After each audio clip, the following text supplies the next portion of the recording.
Então, vamos lá, vamos começar o nosso estudo de hoje. Hoje, uma leitura corrida, título de fazer um teste aqui da gravação, mas vamos estudar o documento 53 do livro de Urântia. Para todos que estão chegando aí pela primeira vez nesse vídeo, o livro de Urântia, ele está disponível na internet através desse domínio, www.urantia.org.pt, aqui, fazendo aí um...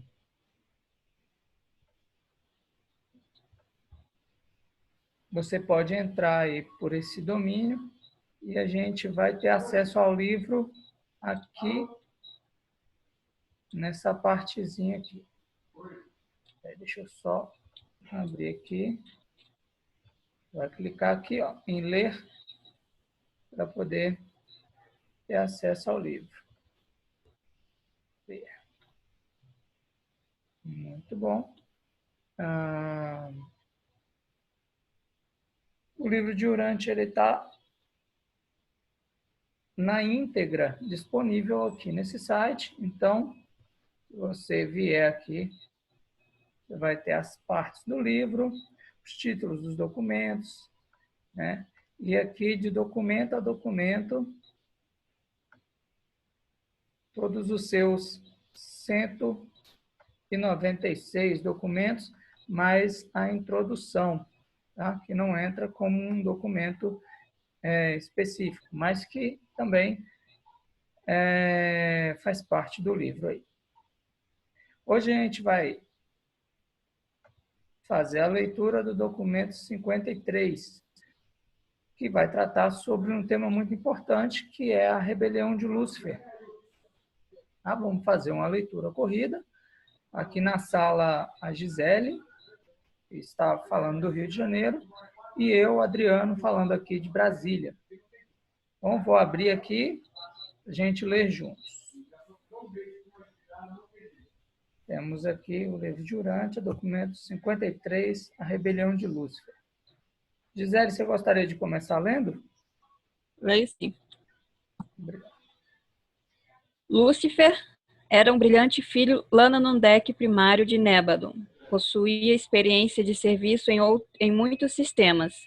Havia sido um alto conselheiro do seu grupo e distinguira-se pela sabedoria, sagacidade e eficiência. Era o número 37 da sua ordem, e quando indicado pelos Melquisedeques, fora distinguido como uma das 100 personalidades mais capazes e brilhantes entre mais de 700 mil da sua espécie. Vindo de um começo tão magnífico, por meio do mal e do erro, abraçou o pecado.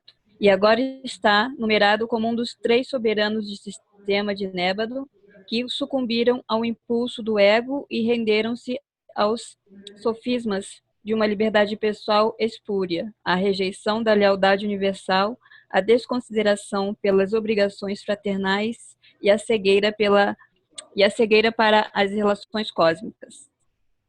No universo de Nébadon, domínio de Cristo Micael, há 10.000 sistemas de mundos habitados. Em toda a história dos filhos Lanandeques, durante o seu trabalho em todos esses milhares de sistemas e na sede central do universo, apenas 3 soberanos de sistemas desrespeitaram o governo do Filho Criador. Obrigado, Gisele. Vamos fazer aqui algumas considerações sobre o que foi lido, né? Bom, esse nome Lúcifer, ele não é algo assim tão estranho para todos, né?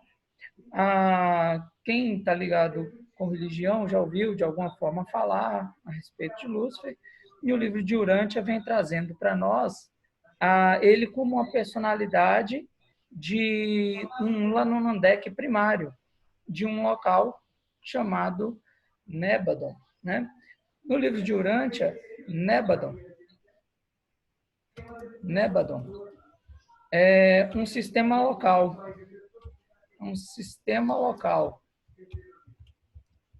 tá? Um sistema local é a obra criadora, é a obra criativa de um filho de Deus, tá? O filho de Deus da ordem Micael, tá? Então, um Micael cria um sistema local, né? Então, a gente tem aqui que Lúcifer é um Lananadek primário de Nébada.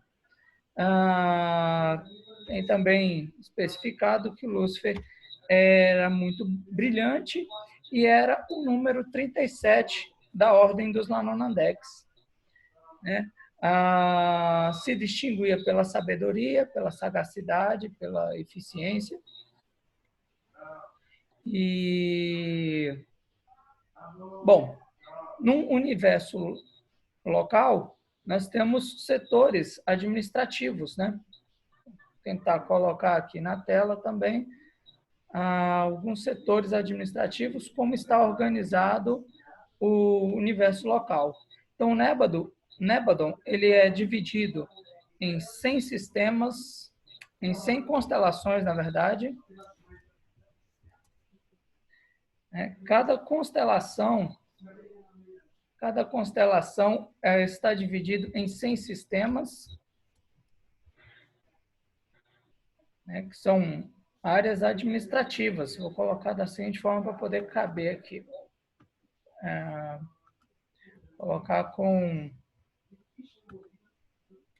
uma divisão assim para ficar mais fácil de se entender. Cada sistema, por sua vez, contém 1000 mundos habitados. 1000 mundos que são habitados ou que chegará ao número de 1000 mundos habitados em algum tempo futuro. Ok? Então, Lúcifer, ele era o governante, né, de um sistema local chamado Satânia, que é o sistema local do qual o nosso mundo faz parte, né? É um dos mundos que compõem aí os 1000 mundos de Satânia. Então, vamos continuar aqui com os líderes da rebelião. Vou ler agora.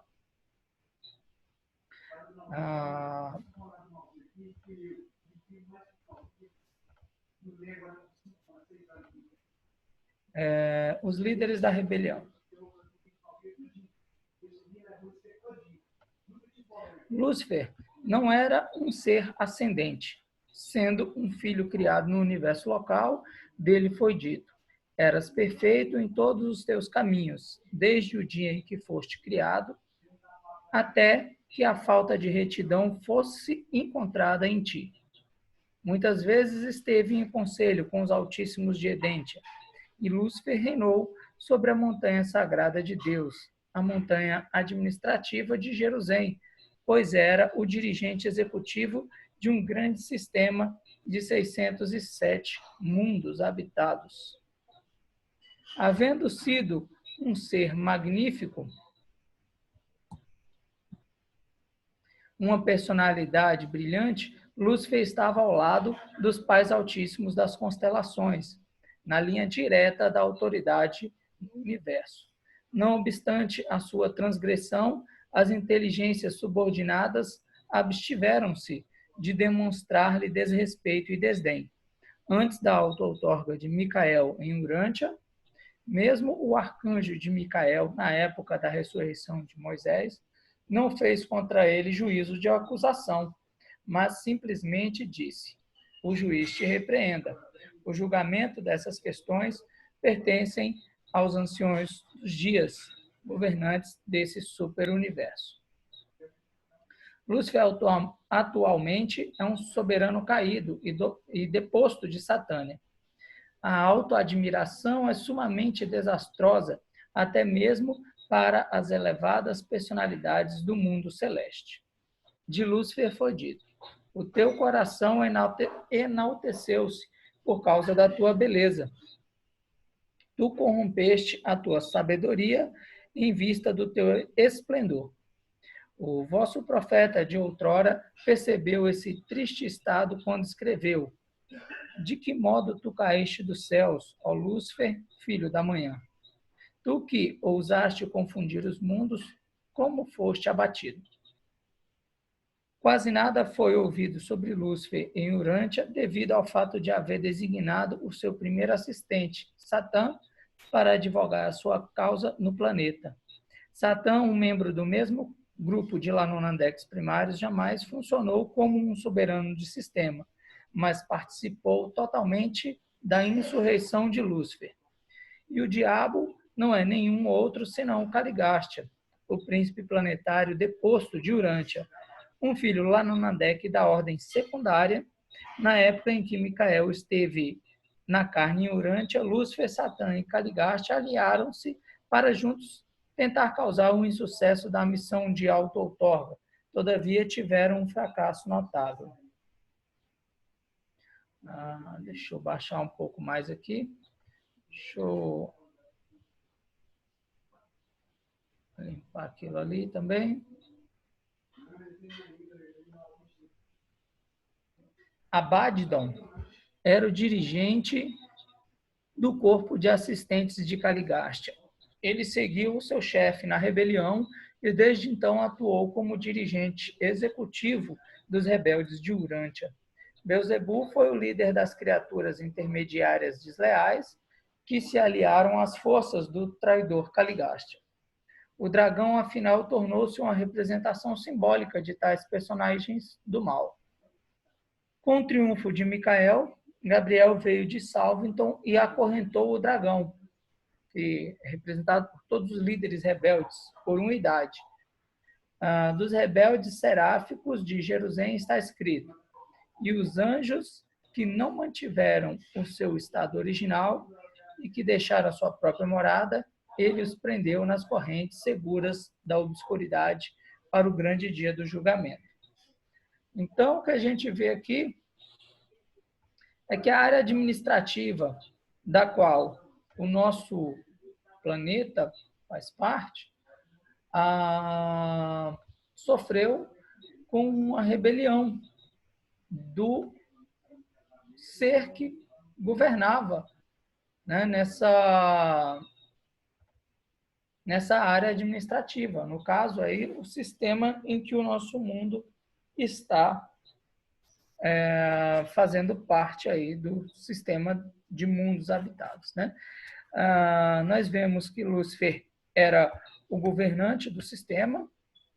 Ao lado direito dele tinha Satã, né, que advogou a causa de Lúcifer, principalmente nos mundos, e dentre eles o nosso. Temos também uma outra figura chamada Caligástia, que é o príncipe planetário do nosso planeta na época da rebelião.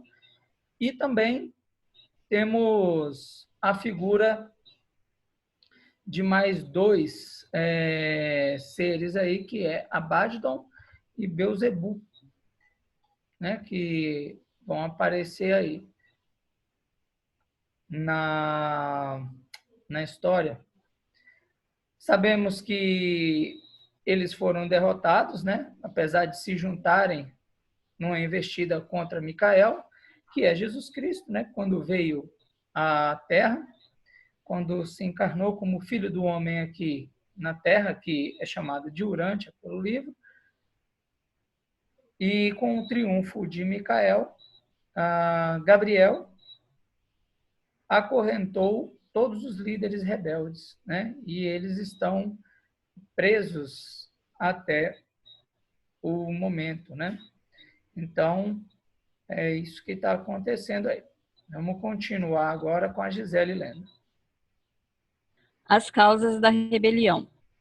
Lúcifer e o seu primeiro assistente Satã haviam reinado já em Jerusalém por mais de 500 mil anos, quando nos seus corações começaram a alinhar-se contra o Pai Universal e o seu filho, o então vice-regente Micael. Não houve qualquer condição peculiar ou especial no sistema de Satânia que sugerisse ou favorecesse a rebelião. Acreditamos que a ideia tomou origem e forma na mente de Lúcifer, e ele haveria de instigar tal rebelião, não importando onde estivesse servindo. Inicialmente, Lúcifer anunciou os seus planos a Satã. Todavia, foram necessários vários meses para que a mente deste parceiro capaz e brilhante fosse corrompida. Contudo, uma vez convertido às teorias rebeldes, Satã tornou-se um defensor ousado e sincero da afirmação de si e da liberdade. Ninguém jamais sugeriu a Lúcifer uma rebelião. A ideia da autoafirmação em oposição à vontade de Micael e aos planos do Pai Universal, tais como representados por Micael, teve a sua origem na própria mente de Lúcifer. As relações dele com o Filho Criador haviam sido sempre estreitas e cordiais. Em nenhum momento, antes da exaltação da sua própria mente, Lúcifer chegara a exprimir abertamente qualquer insatisfação com a administração do universo.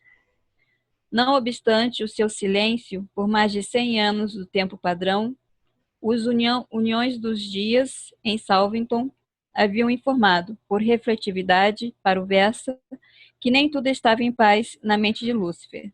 Essa informação foi também encaminhada ao Filho Criador e aos pais da constelação de Norlatiadec. Ao longo desse período, Lúcifer tornou-se cada vez mais crítico de todo o plano da administração do universo, sempre, no entanto, professando lealdade sincera aos governantes supremos. A sua primeira deslealdade, manifestada abertamente, aconteceu por ocasião de uma visita de Gabriel a Jerusalém. Poucos dias antes da proclamação aberta da Declaração de Lúcifer pela Liberdade. Gabriel ficou tão profundamente impressionado que teve a certeza da iminência de uma ruptura e foi a Edentia diretamente para conferenciar com os pais da constelação sobre as medidas a serem tomadas no caso de uma rebelião declarada.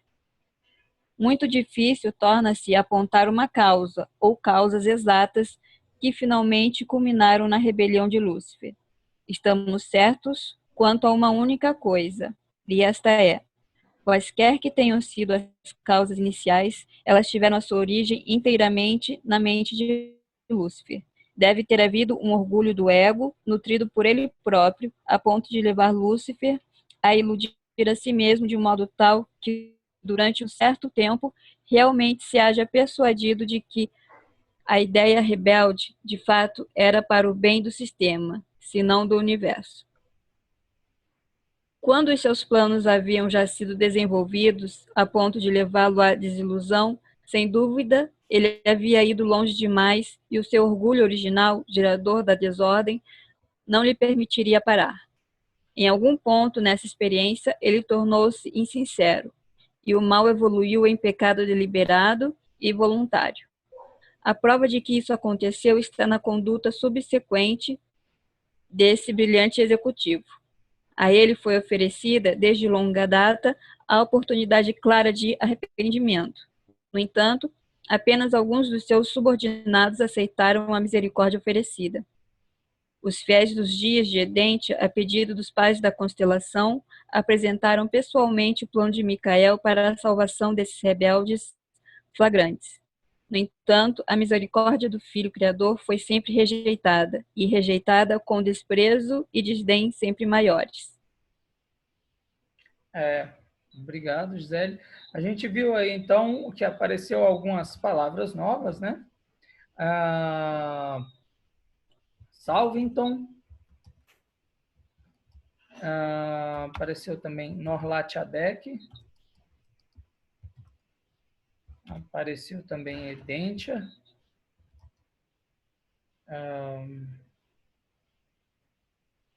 Vamos tentar explicar rapidinho aqui o que é cada uma dessas palavras aqui. Salvington é a capital do universo local. É onde Jesus, o Filho Criador de Nébandon, reside. Tá? Norlatiadec, por sua vez, é a constelação da qual a Satânia faz parte. Né? Então, Satânia é o nosso sistema de mundos habitados e Norlatiadec é a constelação que comporta Satânia. Tá? Edentia, por sua vez, é a capital de Norlatiadec. Tá bom? Então, Lúcifer fazia parte aí da administração, né, da linha direta de administração do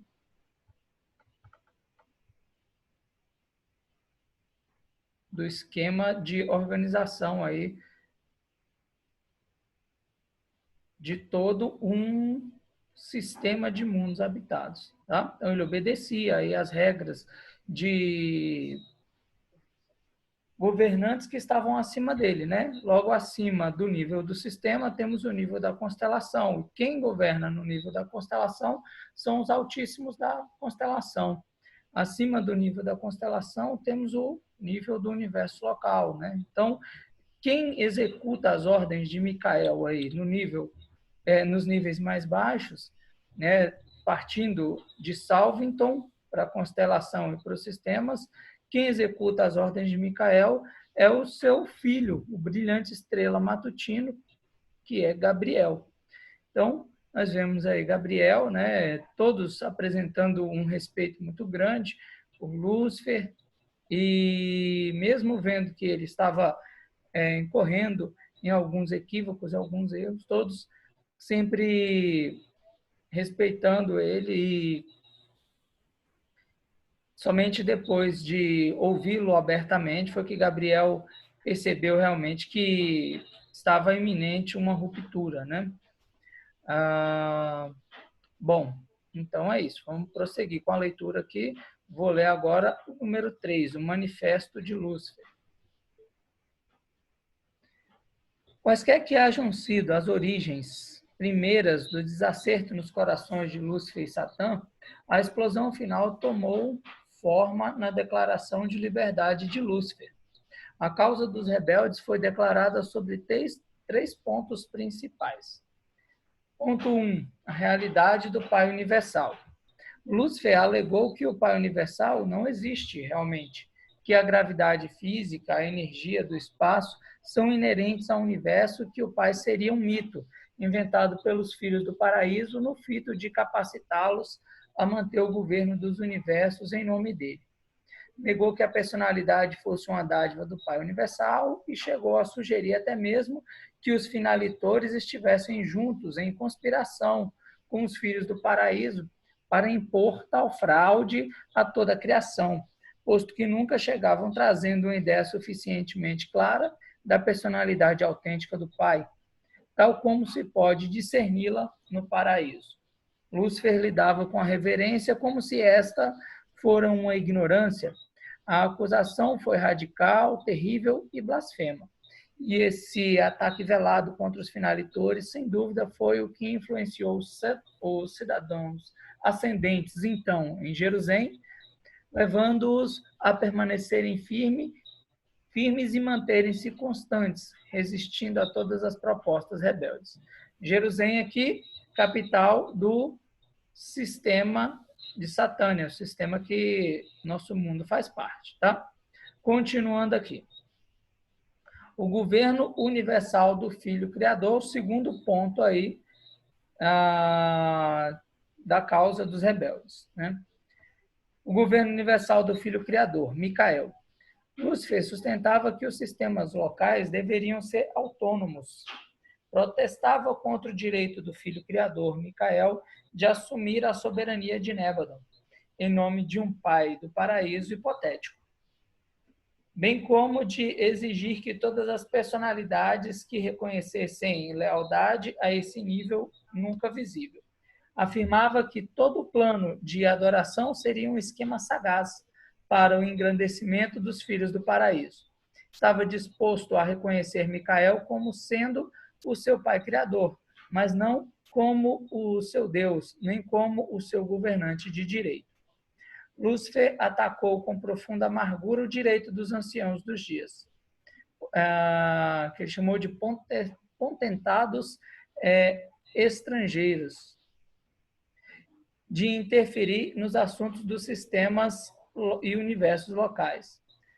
E esses governantes, ele os denunciou como tiranos e usurpadores, e exortou os seus seguidores a acreditarem que nenhum desses governantes poderia fazer algo que interferisse na operação de conquista de um governo autônomo, desde que os homens e anjos tivessem tão só a coragem para afirmar a si próprios, bem como, de modo ousado, reclamar os seus direitos.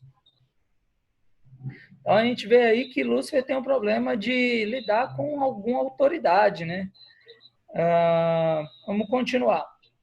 Argumentou que os executores dos anciões dos dias poderiam ser impedidos de funcionar nos sistemas locais.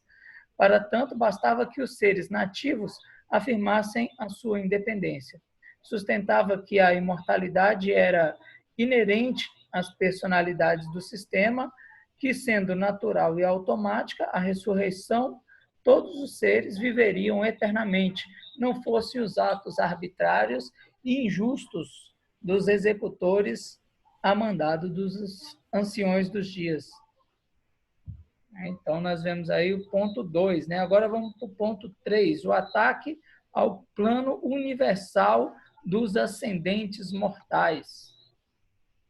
Lúcifer sustentava que um tempo longo demais e uma energia excessiva estavam sendo despendidos no esquema de instruir e preparar tão cuidadosamente os mortais ascendentes nos princípios da administração do universo. Princípios estes que ele alegava serem sem ética e malsãos. Protestava contra o programa com duração de idades, de preparo dos mortais do espaço para um destino desconhecido e apontou a presença do corpo de finalitores em Jerusalém como prova de que tais mortais haviam despendido tempo excessivo na preparação para algum destino que era pura ficção. Indicava, ridicularizando, que os finalitores haviam encontrado um destino não mais glorioso do que o de serem reenviados às esferas humildes, semelhantes às da sua origem. Sugeria que os finalitores haviam sido corrompidos por excesso de disciplina e aperfeiçoamentos prolongados, e que, na realidade, eram os traidores dos seus companheiros mortais, pois que estavam agora cooperando com o esquema de escravização de toda a criação às ficções de um destino eterno mítico para os mortais ascendentes. Advogava que os seres ascendentes deveriam desfrutar da liberdade da autodeterminação individual e, condenando, desafiava todo o plano de ascensão mortal, tal como estava sendo fomentado pelos filhos de Deus no paraíso e mantido pelo Espírito Infinito. E foi com uma declaração de liberdade como essa que Lúcifer desencadeou a sua orgia de trevas e morte. A gente vê aí, então, né, que Lúcifer se sustenta aqui em 3 pontos principais, né? Um, que é a realidade do Pai Universal. Ele não aceita a realidade do Pai Universal porque ele não o vê, e também ninguém traz uma imagem clara da sua personalidade única, né? O governo universal do Filho Criador. Ele achava que Jesus mantinha um governo através de uma falsa, de um falso pai, né? Suposto pai aí, e que os sistemas locais deveriam ser autônomos, cada um faz o que quer, né? Não tem que prestar, não tem que seguir plano nenhum, cada um faz o que quer, né? Atacou com profunda amargura o direito dos anciões dos dias, que são filhos de Deus, né, do paraíso, e são superiores a ele. Então, Lúcifer não aceitava de maneira nenhuma estar debaixo de autoridade, né? Ele não queria seguir ordens. Ele queria apenas fazer o que ele quer, da maneira que ele quer. Achava que a forma dele era mais correta e não aceitava seguir uma ordem estabelecida. E o ataque ao plano universal de aperfeiçoamento dos ascendentes mortais, né? Os ascendentes mortais, segundo o que o livro relata, estão sendo preparados para um futuro, né? Após a concretização da supremacia da deidade no tempo e no espaço, onde os ascendentes mortais, né, que são chamados de finalitores, eles teriam grandes funções nos universos do espaço exterior, né? Enquanto isso não acontece, eles vão servindo nas esferas do tempo e do espaço. O que Lúcifer não entende é que como que pode esses seres, né, agora foram condecorados como finalitores, voltam para os seus mundos de origem, né? Na verdade, eles voltam para o mundo de origem para servir, né, aos outros que também estão na caminhada, na jornada ascensional, né? E assim ajudá-los nessa caminhada também. Então, Lúcifer não entende isso, né? Ele acha que tudo isso não leva a nada. Então, isso desencadeou uma orgia de trevas e de morte. Por quê? Porque se Deus é a fonte de toda a vida, de tudo o que existe, se eu anulo Deus, né, anula-se a vida também. Ele sustenta que a vida é inerente, né, a vida eterna é inerente a todas as personalidades, mas pelo livro a gente vê que isso não tem nexo, né? Que a pessoa que não quer sobreviver, ela não sobrevive, né? E para sobreviver, a pessoa tem que se apoiar na vida, que é Deus em nós, né? O ajustador do pensamento, e através da nossa empatia e nosso relacionamento com o ajustador do pensamento, é que nós vamos demonstrar que queremos viver eternamente. Aí a gente tem garantida a vida após a vida na carne, né? A vida após a morte, aí no caso. Bom, então vamos continuar aqui com o tópico 4, a eclosão da rebelião. Você lê para a gente, Gisele? Uhum. O Manifesto de Lúcifer foi emitido no conclave anual de Satânia, realizado no Mar de Cristal, em presença das hostes reunidas de Jerusalém, no último dia do ano, cerca de 200 mil anos atrás, no tempo de Urântia. Satã proclamou que a adoração podia ser dedicada às forças universais, físicas, intelectuais e espirituais, mas que a lealdade poderia apenas ser dedicada ao governante atual e de fato, Lúcifer, o amigo dos homens e anjos e o Deus da liberdade. A autoafirmação foi o grito de batalha da rebelião de Lúcifer. Um dos seus argumentos principais foi o de que, se o autogoverno era bom e justo para os Melquisedeques e outros grupos, seria igualmente bom para todas as ordens de inteligência. Atrevido e persistência, advogava a igualdade da mente e a irmandade da inteligência. Sustentava que todo governo deveria ser limitado aos planetas locais e que a confederação desses sistemas locais deveria ser voluntária. Rejeitava qualquer outra supervisão e prometeu aos príncipes planetários governarem os mundos como executivos supremos.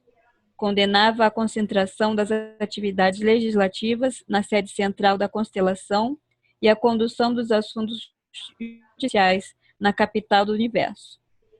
Argumentando que todas essas funções do governo deveriam ser centradas nas capitais dos sistemas, começou a estabelecer a sua própria Assembleia Legislativa e organizou seus próprios tribunais, sob a jurisdição de Satã.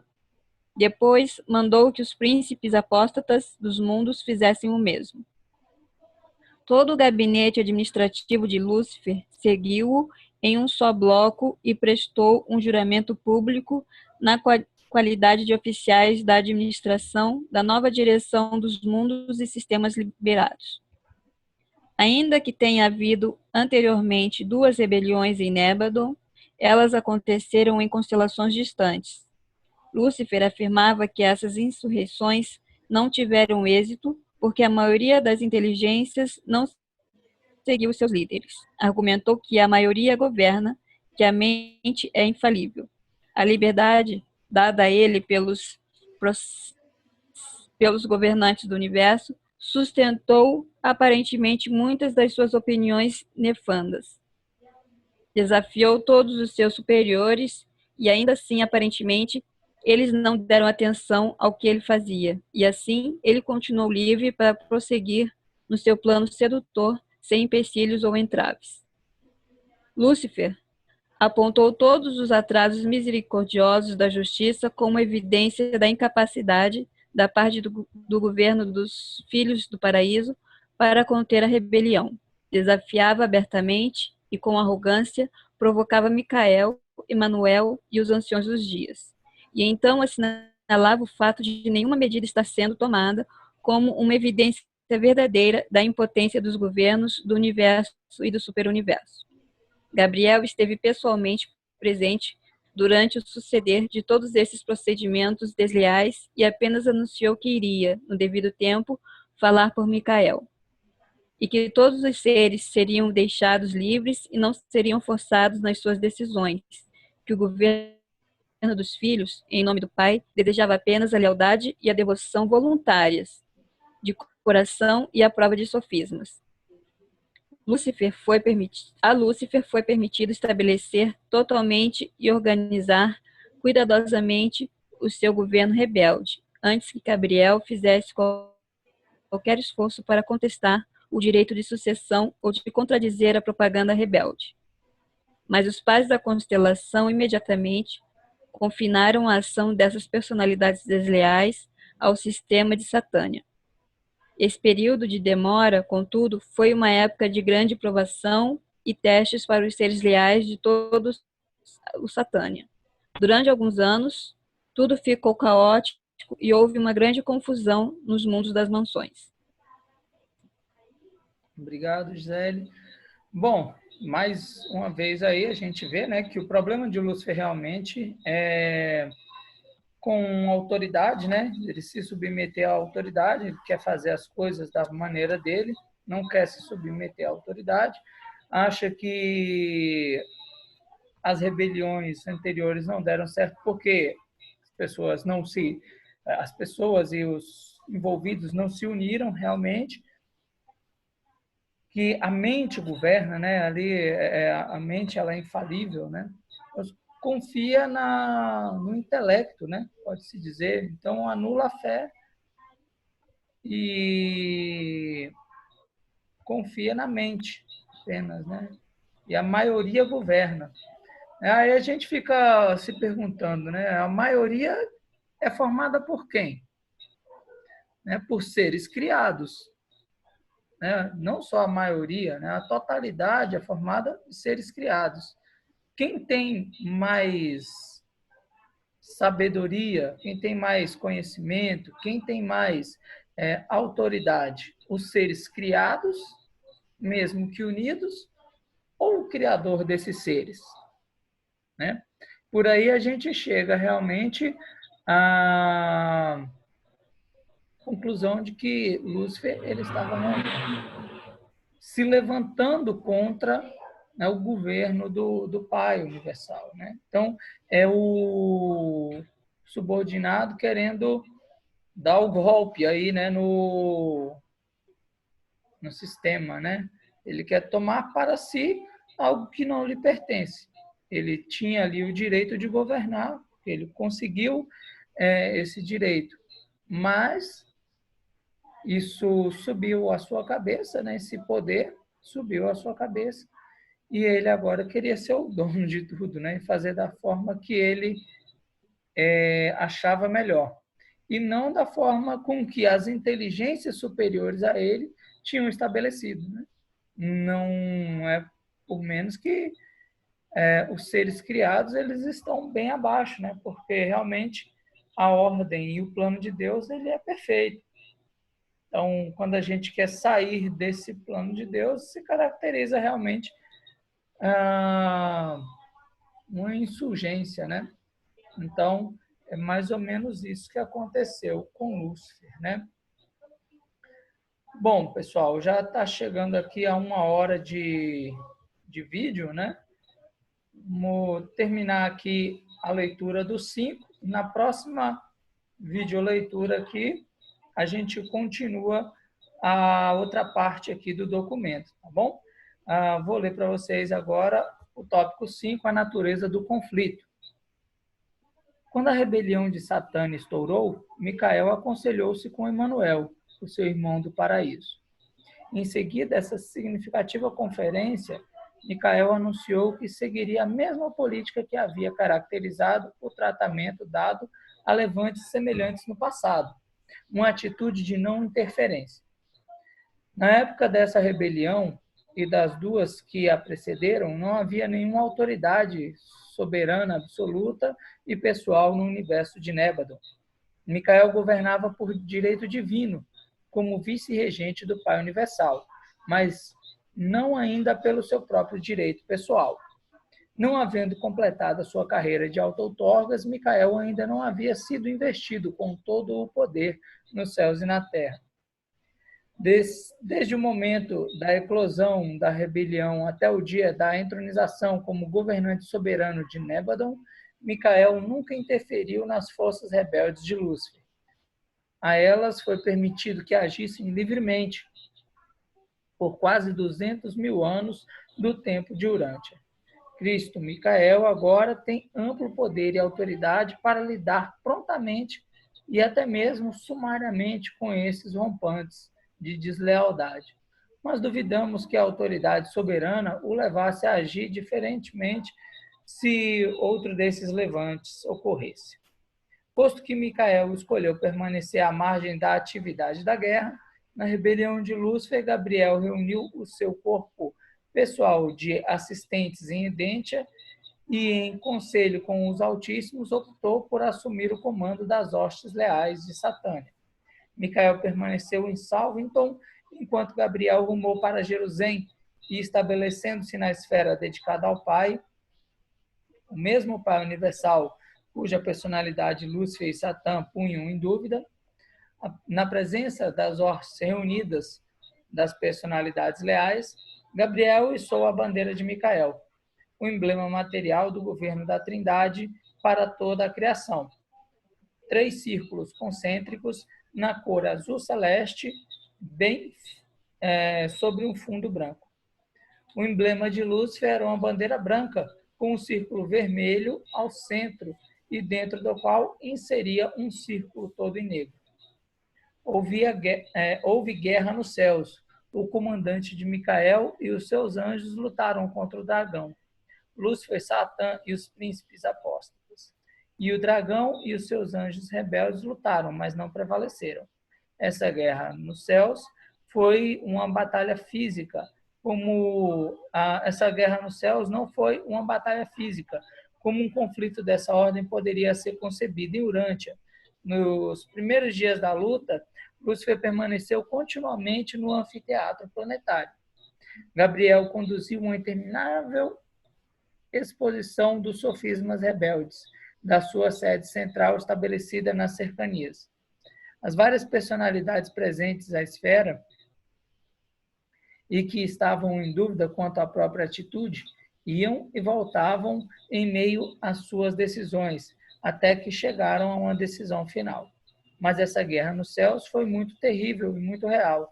Ainda que não haja havido uma demonstração das barbáries tão características da guerra física dos mundos imaturos, esse conflito foi ainda mais mortal. A vida material fica em perigo no combate material, mas a guerra nos céus foi travada, pondo em risco a vida eterna. Então, aqui a gente vê realmente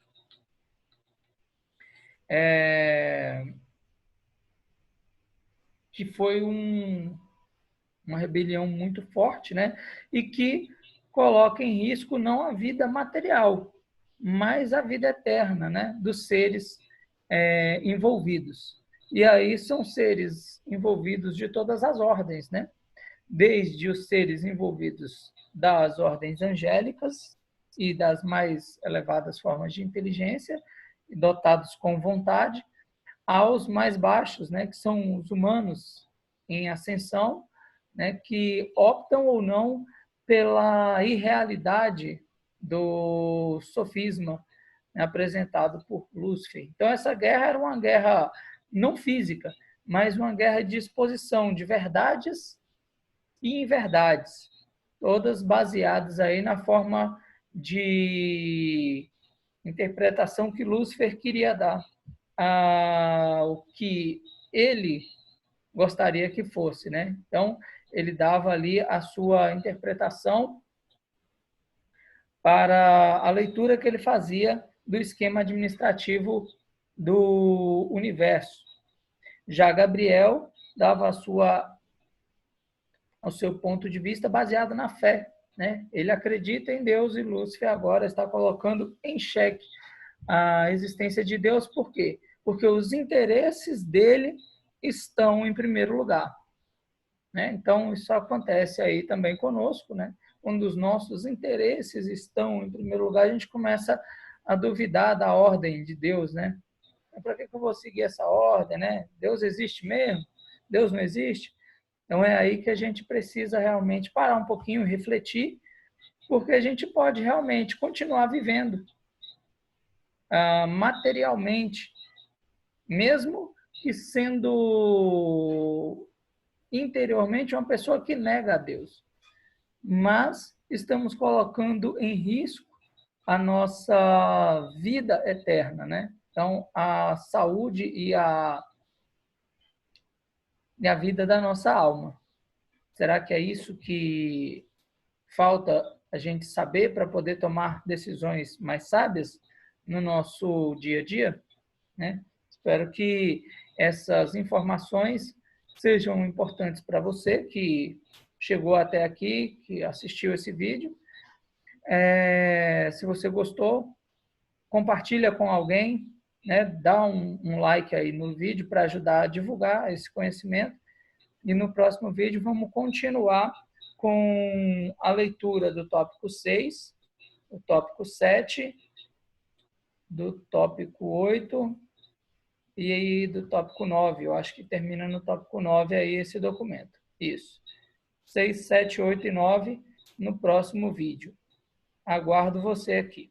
Um grande abraço a todos. Gisele, obrigado pela sua participação. Valeu. No próximo. Grande abraço.